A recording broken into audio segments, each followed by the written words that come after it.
O para sa mga mommies dyan na naghahanap ng scar lightening cream para sa kanilang babies or even sa toddler, kasi syempre hindi natin may iwasan na magkaroon ng dark spots or even scars ang mga babies natin, lalo na kapag toddler stage. Meron akong gustong i-share sa inyo. This is from Tiny Buds. Ino-combine ko tong dalawang to.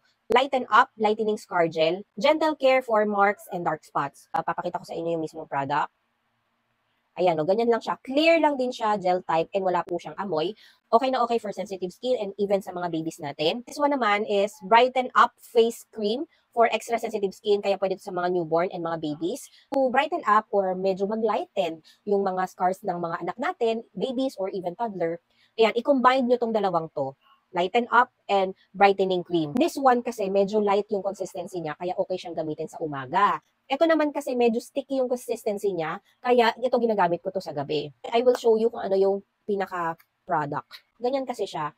Although gel type din siya, pero medyo thick yung consistency niya as compared doon sa Lighten Up. Pero mabilis din naman tumatuyo, don't worry. Ang problema lang, medyo may pagkalagkit siya. Kaya okay siyang gamitin for me ha, sa gabi. Kasi syempre sa gabi, matutulog na lang din naman. Hindi na siya maglilikot, kaya komportable na siyang gamitin. Remove the scars or dark spots and even marks. Ito, combine nyo tong dalawang to. Lighten Up, Brighten Up Cream. So, meron pang isang variant nito.